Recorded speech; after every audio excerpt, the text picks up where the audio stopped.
A paz do Senhor, irmãos, chegamos à nossa quinta lição das lições bíblicas da Escola Dominical da editora CPAD.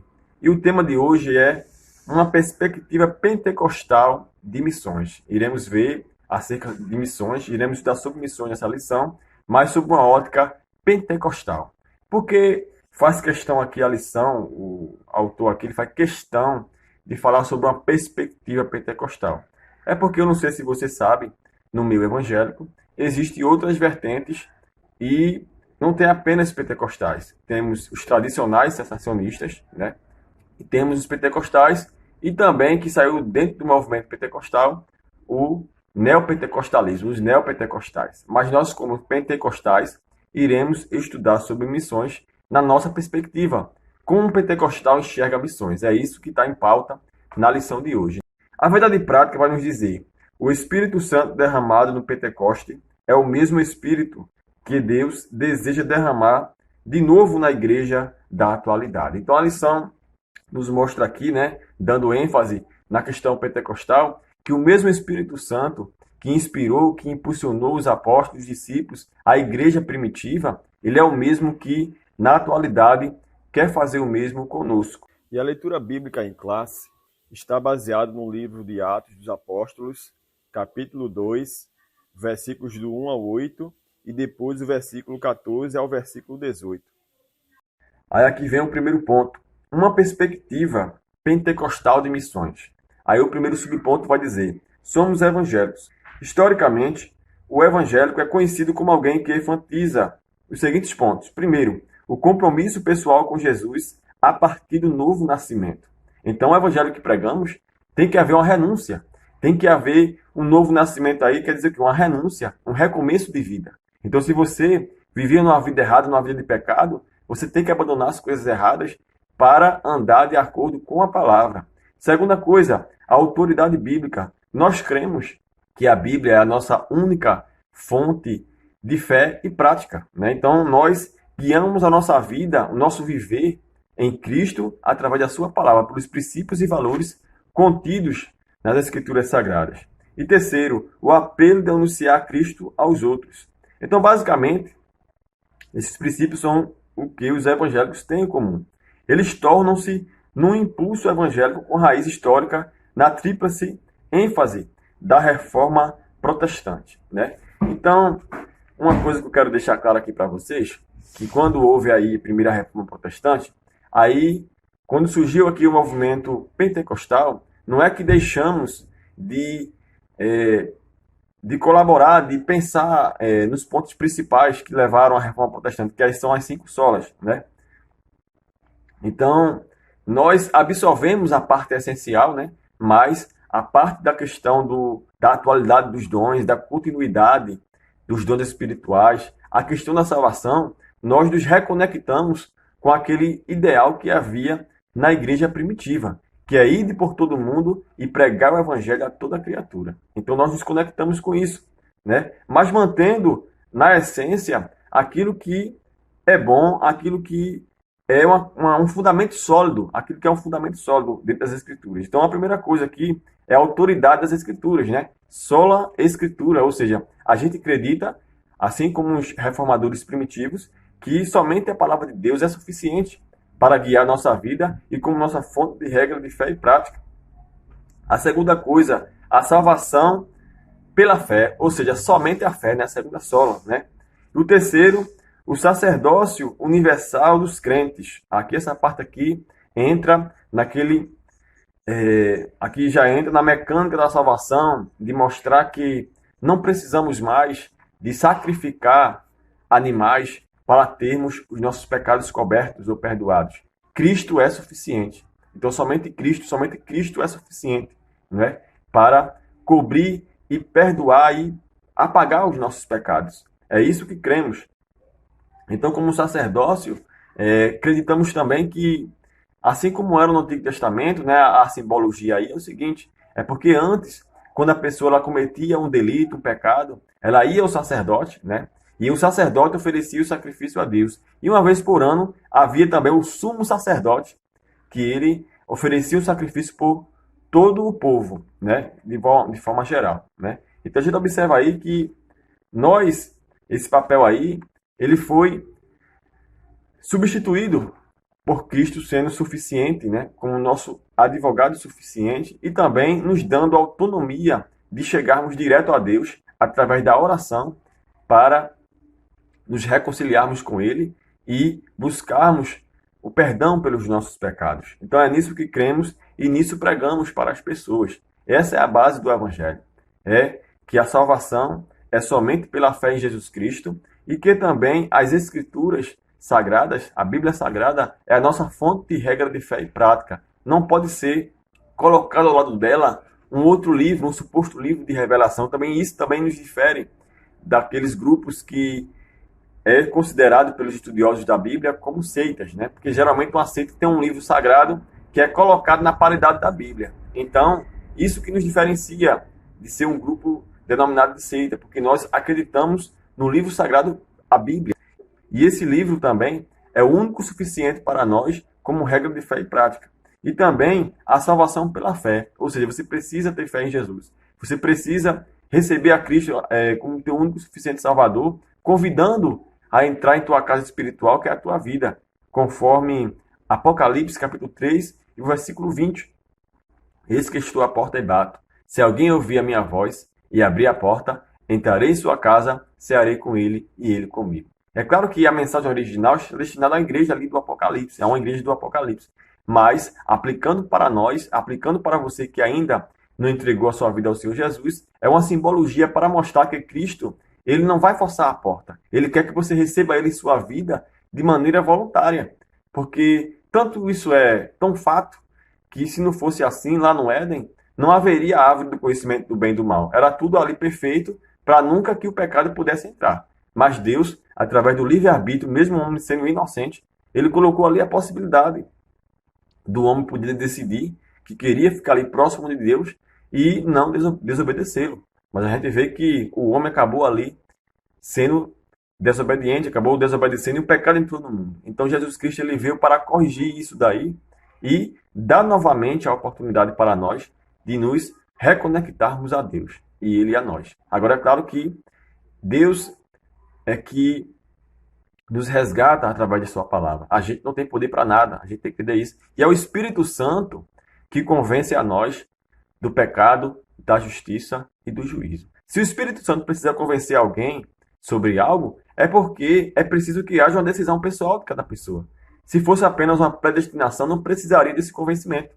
Então a gente vê daí que essa perspectiva pentecostal que nós temos é aquilo que nós defendemos, que é o que? A gente prega o evangelho, a pessoa ouve a palavra, mas ela tem o direito, tem a permissividade de Deus de decidir, eu quero entregar a minha vida ao Senhor Jesus, como também ela pode, por livre-arbítrio, dizer que não quer. E Deus não vai obrigar ela a querer. Né? Então, é isso que nós acreditamos como funciona a mecânica da salvação. Aí vem o segundo subponto. Somos pentecostais.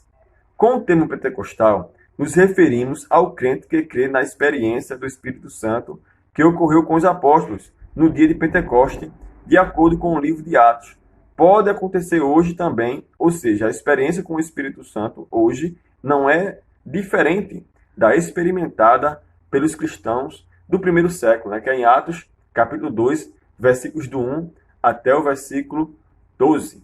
Então, o que acontece? Uma diferença entre nós e os protestantes históricos, né, que são cessacionistas, é que o cessacionista, ou seja, está dizendo pela palavra cessar, eles acreditam que os dons espirituais, eles cessaram a partir do momento em que o cânon sagrado do Novo Testamento foi concluído. Então, eles acreditam que as curas divinas, que a operação de maravilhas que haviam na igreja do primeiro século, não se repete mais nos dias de hoje. Mas nós, como pentecostais, e a própria história atesta isso e mostra isso, que o Espírito Santo ele continua operando no meio da sua igreja, como operava na igreja do primeiro século. Agora, é claro que alguns milagres, alguns sinais, requer um contexto, requer uma vontade divina para que ele aconteça, como também requer fé. Então, Deus ele pode sim te curar de dor de cabeça, por exemplo, mas também Deus, através do remédio, você tomar ali um remédio para dor de cabeça, um analgésico, também pode passar. Então, vai de acordo com a tua fé também. Então Deus, ele opera aonde o homem não consegue operar, certo? Então Deus, ele não condenou a medicina, mas também se você tem fé, você também tem que ter também o bom senso de considerar, de fazer a tua parte em crer em Deus, mas fazer a tua parte também em procurar cuidar da tua saúde dentro daquilo que hoje a ciência e a medicina oferece, mas também acreditar no poder de Deus, que Deus, a vontade de Deus é soberana e acima de todas essas coisas, né? Então, tanto é que, às vezes, em alguns casos, a medicina chega a desenganar uma pessoa e Deus vai lá, pela fé da pessoa, e cura a pessoa. Então, isso nos mostra que o Espírito Santo, que Deus, ele continua operando nos dias de hoje, assim como era na igreja do primeiro século. Aí vem o terceiro subponto: contribuições pentecostais às missões. Uma das contribuições pentecostais mais significativas para as missões modernas, sem dúvida, é a ênfase do papel indispensável do Espírito Santo no complexo desafio de plantar igrejas onde Cristo ainda não foi anunciado. Então, o que acontece? Os calvinistas, né, por acreditar na predestinação, ele não tem esse mesmo impulso, né, esse mesmo entusiasmo, essa mesma atitude que tem os pentecostais no desafio de plantar igrejas em bairros, em locais de pessoas que ainda não foram alcançadas pelo Evangelho. Elas acreditam que se as pessoas são predestinadas para a salvação e outras para a condenação, então as salvas se dará algum jeito daquela pessoa conhecer o Evangelho sem precisar de uma atitude ativa da igreja. Já nós pentecostais não cremos dessa forma. Acreditamos sim que Deus pode operar, que Deus pode salvar, mas temos que fazer a nossa parte de ir por todo mundo e anunciar o Evangelho a toda criatura. E comparado que é por isso que aqui no Brasil, por exemplo, o segmento pentecostal foi o segmento que mais se expandiu, ultrapassando até os protestantes, os evangélicos históricos, né? Porque eles são mais antigos ainda do que os pentecostais aqui no Brasil. Então, quando vieram os missionários, né, Gunnar Wingre e Daniel Berg, e vieram com a mensagem pentecostal aqui para o Brasil, a gente observa que nos anos seguintes foi o segmento evangélico que mais se expandiu, porque para se plantar uma igreja, por exemplo, histórica, de algum segmento histórico, tem todo um processo, tem todo um rito, né, para se instalar uma igreja. Já o meu pentecostal já simplifica, né, toda essa estrutura. Então, por exemplo, se começou aqui pregando o evangelho ali na casa de um irmão, uma caixa de som ali na frente de um lugar público, né, com um microfone ali, as pessoas começaram ali a pregar, louvar ao Senhor. Então foi assim que começou o movimento pentecostal aqui no Brasil. E em outros lugares do mundo também, onde este evangelho chegou, ele não chegou de uma maneira estruturada, toda ali com toda aquela estrutura de ter um prédio próprio, um lugar todo, né? Não. Foi um processo ali que começou simples, como um embrião, e depois ele começou a se desenvolver. Então, podemos dizer que o movimento pentecostal teve uma grande contribuição à sociedade ao expandir e tornar acessível e conhecido este evangelho para mais pessoas. Segundo ponto, a obra missionária depois do Pentecoste. Aí vem um primeiro subponto, né? A causa da obra missionária da primeira igreja. A descida do Espírito Santo no dia de Pentecostes é o acontecimento que impulsiona a obra missionária da primeira igreja. O Senhor Jesus disse aos discípulos que, uma vez capacitados pelo poder do Espírito Santo, eles seriam suas testemunhas até os confins da terra. Então, o movimento pentecostal resgata esse sentimento, esta ordem, né? A prática desta ordem dada pelo Senhor Jesus, que o evangelho começou ali em Jerusalém, depois em Samaria, depois até aos confins da terra, aplicado para o contexto de hoje. Então, este evangelho começa aqui numa cidade, depois para um estado, depois para o país e depois internacionalmente, né? Então, a gente vê que a obra missionária aqui, através do Pentecostes, segue essa linhagem, né? Primeiro em Jerusalém, depois em Samaria, depois até aos confins da terra, depois na Judéia e depois nos confins da terra. Traz essa referência aí dessa hierarquia geográfica, né? Cidade, estado, país e rompendo as fronteiras, que é levando este evangelho para outros países. Segundo subponto, a expansão missionária da primeira igreja. Depois de serem cheios do Espírito Santo, os discípulos puderam compartilhar a mensagem do Evangelho de Jesus Cristo com outras pessoas, além das fronteiras da Palestina. Isso é tão claro aqui, né? Que isso foi através de outros discípulos, né? Depois ali que houve o Pentecostes, houve uma perseguição, porque o povo ali estava somente concentrado em pregar em Jerusalém. Então Deus permitiu que houvesse uma perseguição à igreja primitiva. Então os crentes se espalhavam pelo mundo, se refugiando, e onde passavam, pregavam este evangelho. E através de seus discípulos, né, esta obra foi se expandindo para outras nações, até chegar aqui nós, né, nós brasileiros, que somos também povos não judeus, somos gentios, e aí fomos alcançados por este evangelho, né? E hoje continuamos passando para outras pessoas este evangelho através das tecnologias como a internet, por exemplo, que permite o alcance maior desta mensagem, né? Então nós devemos utilizar esta ferramenta também como nosso aliado, e é o que nós temos feito. A terceira coisa aqui, no terceiro subponto, vai nos dizer: Deus não faz acepção de pessoas. Então a gente vê, né, isso na lição passada, né, que o apóstolo Pedro, ele foi impulsionado pelo Espírito Santo para ir pregar o evangelho para um homem chamado Cornélio. Só que Pedro estava resistindo porque Cornélio, ele não era um judeu, ele era um romano, né? Ele era um centurião romano. Mas mesmo sendo um centurião romano, ele orava a Deus e dava esmolas, mas faltava nele a convenção a Cristo como seu Salvador. E Pedro tinha aquela certa resistência, porque até então ele primeiramente era de um contexto judaico, né? Então certamente o público-alvo que ele pregou as suas primeiras mensagens eram pessoas que eram de origem judaica, pessoas judias, né? Então por isso que o Espírito Santo ali deu aquela revelação a ele sobre ele comer da carne de animais que ele considerava impuro.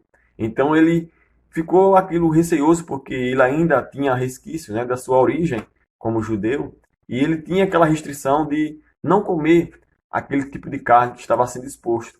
E é então quando o Espírito Santo ali, através daquela revelação, né, fala para o coração dele que ele não poderia chamar de impuro aquilo que Deus purificou. Então aquilo ali era uma simbologia para mostrar que a salvação agora não era apenas restrita, né, ao povo judeu, mas sim algo que fosse expansível para qualquer outro povo, qualquer outra cultura. Então, isso estava incluído também os romanos, que não eram judeus. Então, quer dizer que, embora os romanos tivessem, alguns deles, uma vida perversa, uma vida que fosse contrária à palavra de Deus, Deus os amava e estava dando a oportunidade deles conhecerem o Evangelho e entregar sua vida ao Senhor Jesus e começar uma nova vida com Jesus. E Cornélio era um desses exemplos aqui, né?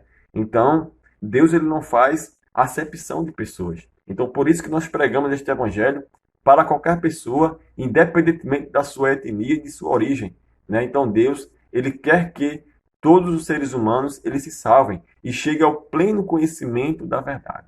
Então, embora nem todo mundo vá receber esta mensagem, mas pelo menos esta mensagem de alguma forma será anunciada e compartilhada. Agora, não importa se a pessoa aceite ou não, porque é uma decisão individual em que Deus respeita, mas porém é uma decisão que tem a sua consequência. Então, de acordo com a decisão da pessoa, se ela recebe a Cristo como Salvador e se ela partir deste mundo com Jesus, ela será salva. Mas também se ela ouvir esta mensagem, rejeitar e partir deste mundo sem Jesus, sem ter feito esta decisão, então, infelizmente, segundo a palavra de Deus, esta pessoa seguirá ao juízo e nunca mais lá na eternidade terá outra oportunidade como essa, porque esta oportunidade ela é decidida enquanto nós estamos aqui em vida, porque é como que fosse um passaporte para uma viagem, né? Primeiro você compra a passagem, para depois você embarcar. Então assim é a passagem desta vida para a eternidade. Primeiro você decide aqui enquanto você está com vida e nesta vida, para decidir o teu destino lá do outro lado na eternidade. Terceiro ponto, a ação do Espírito Santo e a obra missionária. Aí o primeiro subponto, a função do Espírito na obra missionária.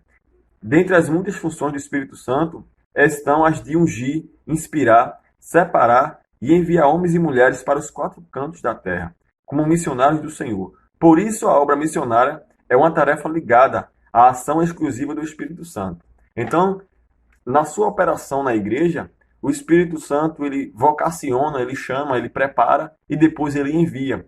E também a sua função também na questão missionária está em atuar, em operar na mensagem pregada, no coração das pessoas que estão recebendo aquela mensagem.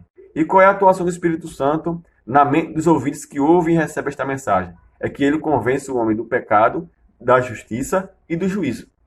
Então o Espírito Santo mostra para as pessoas, convence seu coração, que o caminho que elas estão trilhando não está de acordo com a palavra de Deus. E ele direciona um caminho, que esse caminho é Jesus, e que para que a pessoa possa corrigir-se, ela precisa dar esse passo de arrependimento, de confessar os seus pecados e receber a Cristo como seu único e suficiente Salvador. Esta é a mensagem salvífica que nós pentecostais pregamos, que Cristo ele salva, ele cura, ele batiza com o Espírito Santo e leva para o céu.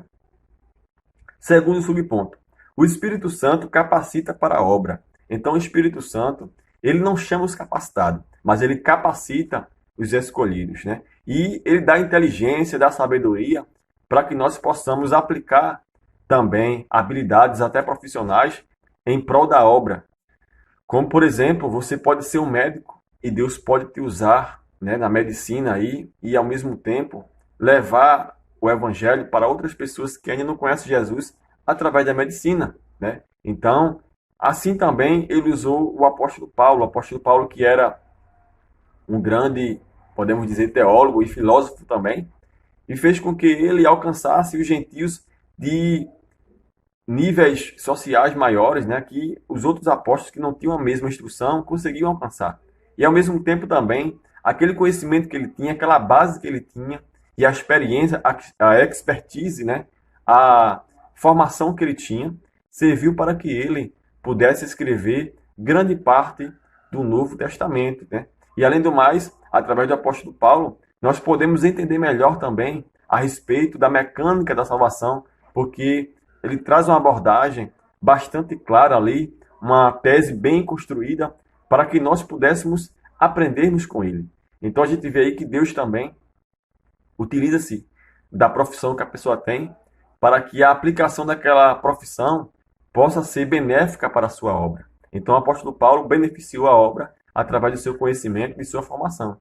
Então Deus também pode te usar na tua profissão e você também glorificar a Deus através daquilo que você faz, né? É claro que em alguns contextos isso não significa que você vai trabalhar de graça, né? Você pode sim fazer um bom trabalho e glorificar a Deus pelo teu exemplo. Você pode ter uma clínica particular e fazer um bom trabalho e através do teu exemplo as pessoas conhecerem a Jesus, né? Então, eu usei o exemplo do médico, mas isso pode ser aplicável a qualquer outra profissão, né? Então, o Espírito Santo, ele é aquele que capacita para que a sua mensagem alcance outras pessoas, né? Ele capacita os escolhidos. Ele escolhe, seleciona, depois ele capacita, dá a habilidade, desenvolve a habilidade, a sabedoria, e depois ele envia para que aquela habilidade que ele desenvolveu na pessoa, que ele despertou na pessoa, possa ser útil e aplicável à obra de Deus.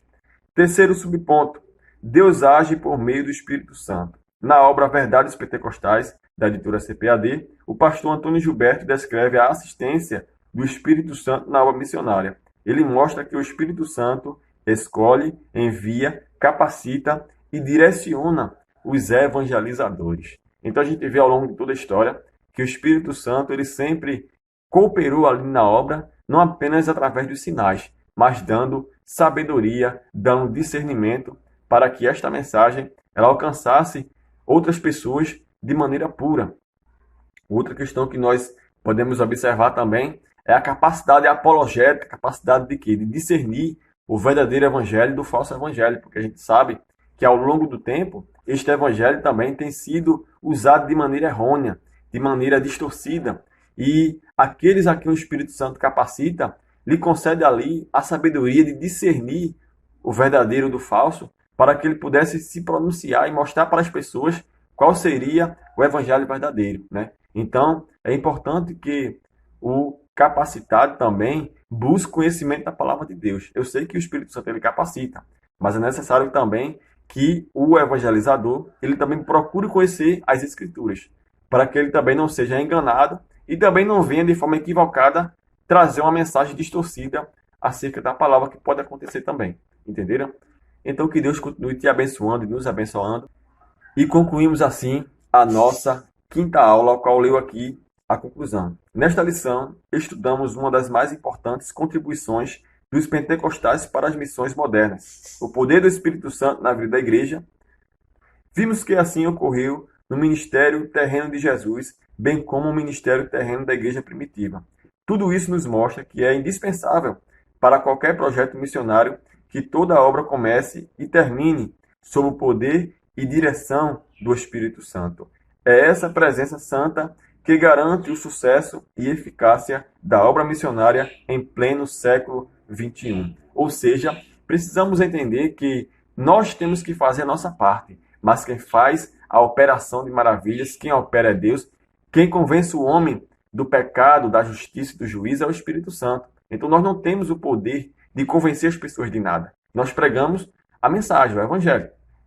Mas quem faz a obra é Deus, quem salva é Deus, né, através de Jesus, e quem convence o homem do pecado, da justiça e do juízo é o Espírito Santo. Então que nós possamos aplicar esta lição em nossos corações e até a nossa próxima aula. Se você gostou desta aula e deste conteúdo e quer continuar, né, nos acompanhando aqui, se inscreva no canal, deixe o teu gostei, teu like e, se possível, você pode escrever aqui embaixo nos comentários o que você achou desta aula. Que Deus assim nos abençoe e até a nossa próxima aula.